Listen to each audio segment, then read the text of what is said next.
ఎర్రగొట్టే కారం రంగు రుచి ఆచి కారం పొడి. ఇరాన్ అంతటా నిరసనలు విస్తరిస్తున్నాయి. దేశంలో పెరిగిపోతున్న ఆర్థిక మాంద్యం ధరలకు వ్యతిరేకంగా ప్రజలు రోడ్డెక్కుతున్నారు. ఇక ఏ నిరసనలు అంతకంతకు పెరుగుతున్నాయి. అయితే నిరసనకారులపై పాలకులు ఉక్కుపాదం మోపుతున్నారు. ఈ నేపథ్యంలో నిరసనకారులపై కాల్పులకు సైతం వెనుకాడట్లేదు. ఈ కాల్పుల్లో అనధికారికంగా 450 మందికి పైగా మృతి చెందారని సమాచారం. ఇక అధికారికంగా 203 మంది చనిపోయినట్లు చెప్తున్నారు. మృతుల్లో 162 మంది నిరసనకారులు ఉండగా 41 మంది భద్రతా సిబ్బంది ఉన్నట్లు తెలుస్తోంది.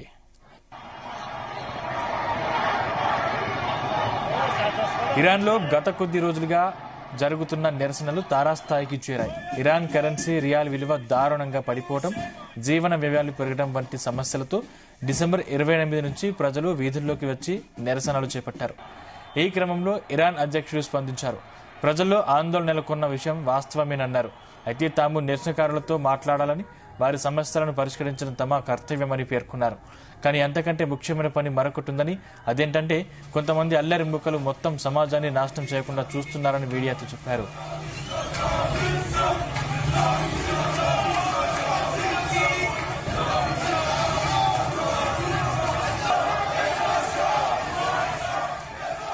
ఇదిలా ఉండగా ఇరాన్లో ఉద్రిక్త పరిస్థితుల నేపథ్యంలో ఇంటర్నెట్, టెలిఫోన్ సేవలను ఇరాన్ ప్రభుత్వం ఇదివరకే నిలిపివేసింది. దీంతో అక్కడ ఏం జరుగుతుందనే విషయం బాహ్య ప్రపంచానికి తెలియటం కష్టతరమైంది. మరోవైపు నిరసనకారులు ఆందోళనలో పాల్గొంటే దేవుని శత్రువుగా భావిస్తామని, మరణశిక్ష విధించే నేరంగా పరిగణిస్తామని ఇరాన్ అటార్నీ జనరల్ ఇదివరకే హెచ్చరించారు. అటార్నీ జనరల్ చేసిన హెచ్చరికను ఇరాన్ ప్రభుత్వ ఛానల్ ప్రసారం చేసింది. ప్రభుత్వ వ్యతిరేక ఆందోళనని కట్టడి చేయాలని Iran supreme leader Ayatollah Khamenei ఇచ్చిన ఆదేశాల మేరకు ఈ నిర్ణయం తీసుకున్నట్లు తెలుస్తోంది.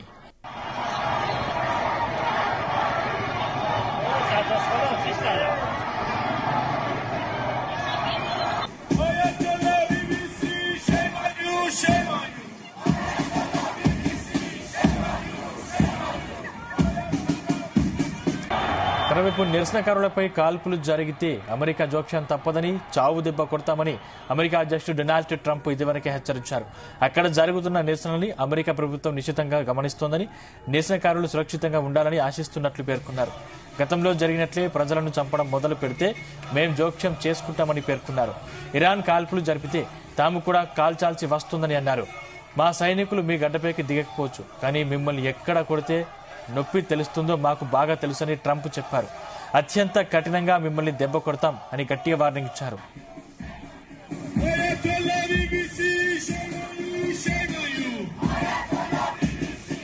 ఇరాన్లో ప్రభుత్వ వ్యతిరేక ఆందోళనలు హింసాత్మకంగా మారిన వేళ అక్కడి పరిస్థితులను కేంద్రం నిశితంగా పరిశీలిస్తుంది.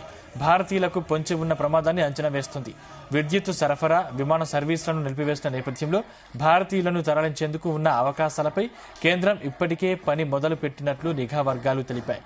ఇరాన్లోని 31 ప్రావిన్స్ల పరిధిలోని 180 నగరాలకు ఆందోళన వ్యాపించాయని, అందులో దాదాపు 11 లక్షల మంది ప్రజలు పాల్గొంటున్నారని పేర్కొన్నాయి.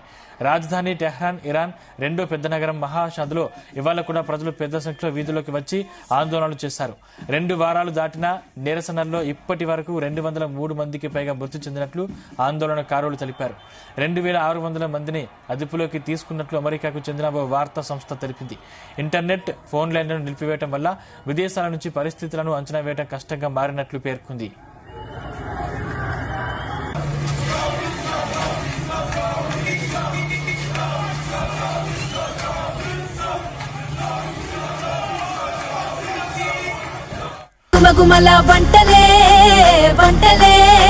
ఎర్రగొట్టే కారం రంగు రుచి ఆచి కారం పొడి.